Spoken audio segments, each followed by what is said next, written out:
Hello everyone, SirMonkeySuit Zappy here, back again with Hunter x Hunter. We are on episode 73 and we are still in Greed Island, in the Greed Island arc.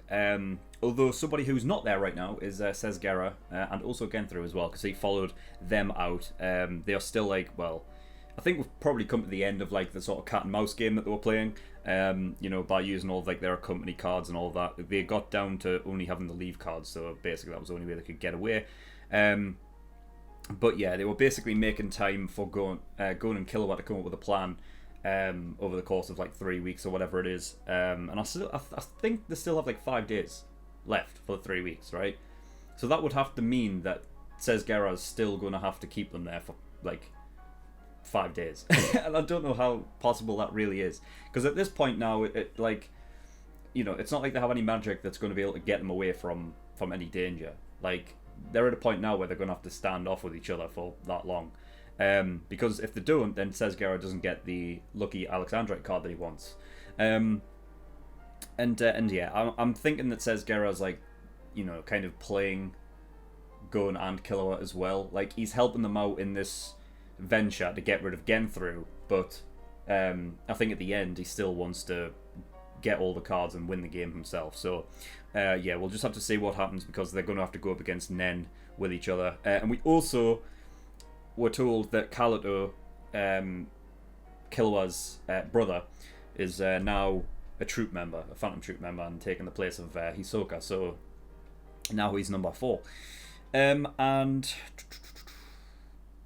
yeah, and Gon and Killua obviously have a plan. I don't know if they're going through with Gon being able to, do his being a emitter, and all of that. But it seems like not, and they have some kind of spell card that they're going to use. But yeah, I guess we'll just have to wait and see, won't we? So yeah, nothing really to talk about. We're just going to get in episode 73 and see what we get. So without further ado, let's go.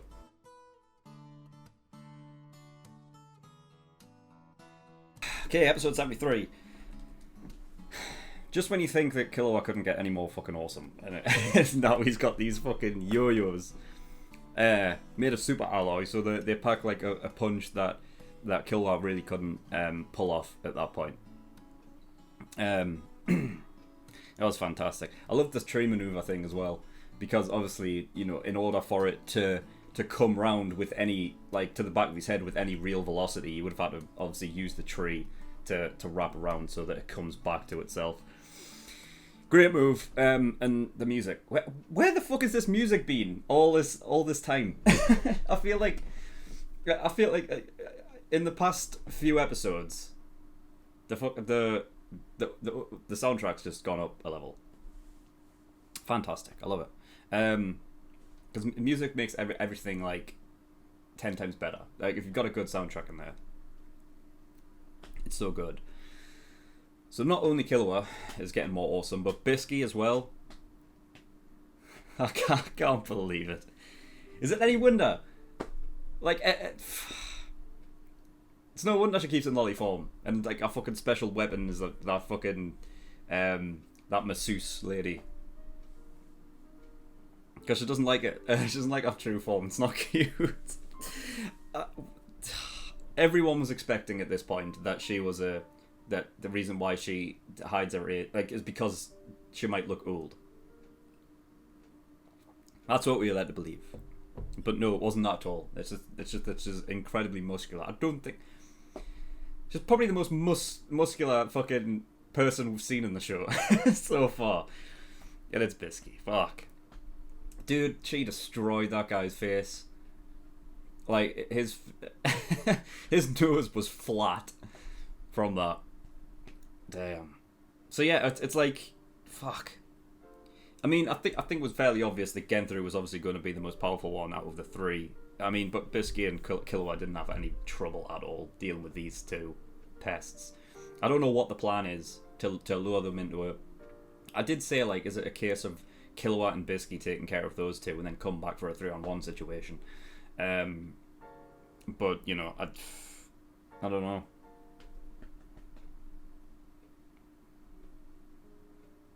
I tell you what I will say, right? Because I don't think I've criticised the show, really, at all.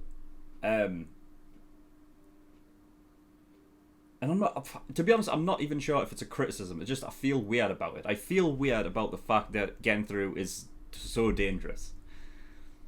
Because because it seems that every move that he's played beforehand has just been a cheap move. I guess it could just be his personality, like to not really go all out on people because he doesn't really need to, I suppose. But I've just assumed that those guys are sort of cowards, and therefore I lent myself to believe that they were not strong in any real way. Because I was like, at the start of that fight between Genthru and Gon, I was like, well, I don't really know how much Genthru can do because I only really think it's just touching somebody and saying bomber, and then that's what he uses to attack. But I guess not. I guess that there is more to his game. It sort of fleshes him out, I suppose. You don't just want a character that's just able to do one thing. But, I guess it lends itself well in the time in which he is a part of the story. In Greed Island, where you don't really need to use Nen, all that much. It's mostly about using cards and stuff and, those things for your advantage and not, Nen. But it's a strange one because I watch him fight and he's taken down Gon, and I just feel odd about it because it feels like he isn't. I feel like Gon should be able to decimate this guy. I feel like he should. And whether it's got something to do with the fact that they're still recuperating from after the dodgeball match or not, I don't know. It could be. I mean, but the thing is, you had Bisky monologuing in the middle of that fight, saying that Genthru's clearly better than you, and I'm like, how do we know this? How do these characters know this? How would they know that Genthru? Because from what we've seen, I've never saw him as a guy that can hang with Gon Killua in a fight. There was never any reason to believe that, so I don't know how the characters would have figured that out. So if there was a criticism I had of this show, it probably would be for that. I think there are reasons to disagree with what I just said. I think it's just that I never got that feeling from when I for instance Razor, I look at him and I'm like, he's dangerous, and I believe that he's dangerous. Hisoka, I believe, is dangerous. Krollo, I believe, is dangerous. The Zolik family, I believe that they're dangerous. All the Phantom Troop members, I believe, are dangerous in their own right. But this guy, for being... I think he's the first villain that's, showing up that I never felt was a villain, or that could be easily defeated. You know what I mean? So... I don't know whether he's written purposefully that way or not. I actually wouldn't be surprised if that was the case, because this show does have good writing. So if you're able to write somebody that is that you can underestimate, then that is a way of doing that character. But yeah, I felt like the reason why is because it's the whole bomber thing. It's like a nightmare sort of urban legend thing, and it's almost used as propaganda to scare people, and I feel like that's how he uses his tactics. He uses fear tactics, which is so backhanded, and it's not upfront and personal, meaning that's the reason why I figured him to be a coward and not really he wasn't really up to standard in particularly something like a one-on-one fight. Who knows what his power is, when Gon basically gave away that he knew what the power was, Genthru was pissed off, and he was like, because I feel like in any situation, Genthru just wants to, he wants to do the sneak attack all the time. That's just me though. So I'm not. I think probably the criticism I probably would say is that I'm not particularly invested in the fight with Genthru and Gon because I never, I don't know why. I don't know why. Like, I prefer, like, watching Killua do his thing with the other guy and Bisky showing her thing here. But I don't know. Maybe it'll pick up in the next episode. Between Gon and Genthru.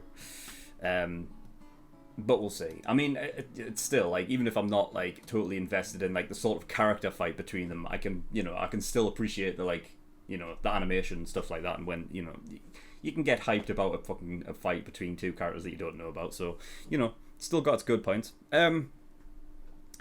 So yeah, I don't know what they were doing with the 100th of a second thing. Or why it has to be perfectly on point. I feel like the trap or whatever it is probably, that's got to do with that, because Gon hasn't particularly used it yet. But I guess it's got to be a reaction time thing from Gon's point, because he knows that it's coming, versus Genthru, who doesn't know it's coming. So even if Genthru is quick, he'll not be able to dodge it because he doesn't know that it's coming. If anything, actually, you know what? Talking about the whole Genthru thing and how, I'm not really invested in his character as a villain, other than just like a pest, like after I feel him. But I do actually, now thinking about it, I do actually like the idea of them doing it back to him, like getting a sneak attack on him and a trap to put him in it, as opposed to him doing the trapping himself. So it's like giving him a taste of his own medicine. So I actually like that idea.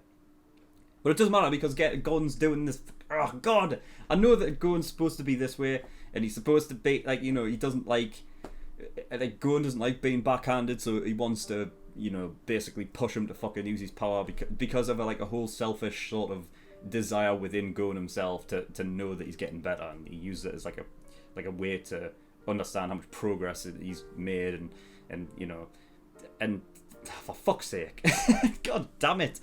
You know what I mean? As long as it doesn't hinder the whole trap thing. He says that you just want to make him use his power first and then lead him into the trap. Now, as of this point, Genthru is in the middle of using it. So, does that mean we're going to start the next episode and Gon's just going to be like, right, to the trap? I don't know. I don't think so. I feel like Gon almost just wants to take him out himself.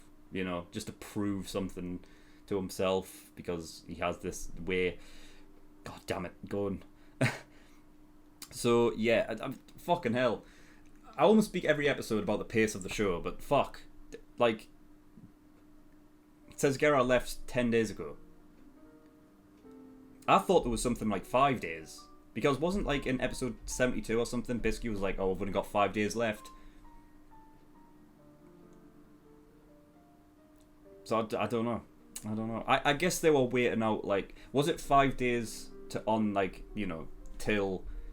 the end of the 3 weeks was up, but then he was able to make them wait like an extra 5 days because that was basically causing them to wait it out.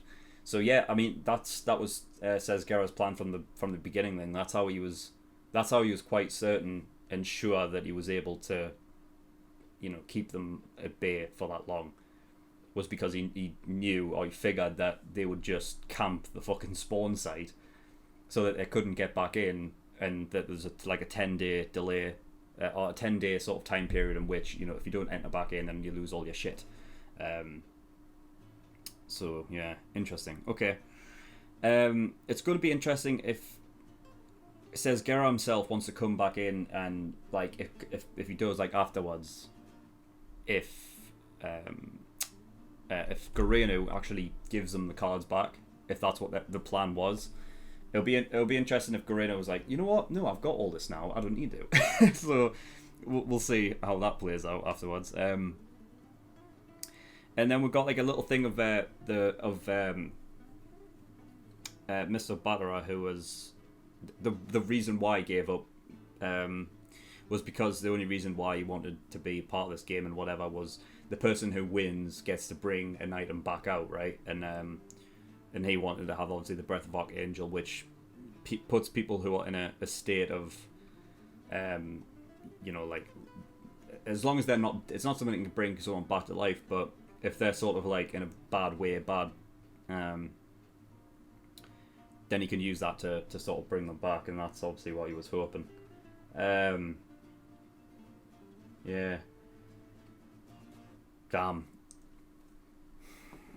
I don't think I've really sat down and like talked about the whole, because when Gon and Kilowatt eventually win, because I feel like they will, what item will they bring out? But I also think like it could be a case of like, you know, because they've helped with Sesgera and stuff, and the whole reason why they were able to get into Greed Island was through Sesgera and whatever, that they would be, they would get an item but then give it to, you know, Sesgera or whatever. I could see them just doing that as well. But depending on what they, because if, for example, if they were to bring out like Breath of Archangel, it would be a good thing to have in like, you know, in a time of like dire need. If somebody's like really hurt, like, you know, Leorio, Kurapika, whatever, then you could use that. But there's also like the whole thing of like, I don't really think they need them. I don't really think they need that, because if once Leorio gets back after his medical stuff, I feel like, you know, he's probably, that being sort of like Leorio's main thing, that he would, you know, be able to treat the wounds and stuff. So I feel like it's not something that they really need. But yeah, it'll be interesting anyway.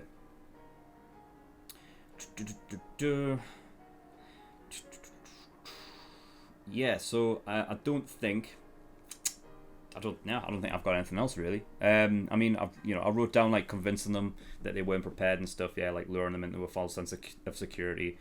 You know, basically lying about like how much at a disadvantage they really are, when in reality they're not, and they've got everything planned. So yeah, and the only other thing I've got after that is the hiding of the accompany card thing, which it's something I never really thought about before. Like when they use like that one spell card that shows like who has what, that's how they're able to determine like how many accompany cards they have, and they're able to just get more of them and then follow them in the cat and mouse thing until they run out. You know, but I never really thought about the idea of using a card to hide it, meaning that it wouldn't show. So yeah, I guess it makes sense, wouldn't it? Because they would just it would, like, you know, if they were looking for like certain cards and who has what cards, then it would just come up as whatever it is sort of hidden as, right? But yeah, I mean, I never thought about beforehand. It's like, it's all these little like combination things that you can do with like cards and stuff, and how you can make it work out in your favors. Yeah, it's definitely cool. Like, it was one of the main reasons why when this thing whole started, like the first episode where we got into this, into the Greed Island thing, that I was like, all right, I'm interested. Okay, so yeah, I've got nothing else. Really cool episode, and we'll see how next episode plays out. I think we'll probably, you know, we'll probably fuck them next episode. Not like literally, but you know, you get what I mean. We'll fuck them up. We should say that. So yeah, right. Yeah, so that is all I've got. So in the description below, I have links to certain things. One of them is the Discord, so you can get yourself over there. And I also have a Patreon page as well. So if you do want to go support me over on Patreon, that'd be very much appreciated. There is a bunch of different tiers and rewards, depending on how much you want to support me with. So there's obviously early access, $5 a month. That gives you access to shows a week early, and you get 4 episodes of Hunter x Hunter every week. That is 2 on Monday and 2 on Friday. As opposed to the general public that only get 2 episodes a week. So by the time this episode comes out, you know, to the YouTube general public, you could go get early access and have access to probably the rest of the show, you know, the reactions of the show. Because I don't know the exact math, and I'm not going to sit here and think about it, but by the time this does come out on YouTube for the general public, it's possible that I have reacted to the rest of the show. So, you know, you can go get early access and watch the whole thing and binge watch it if you want.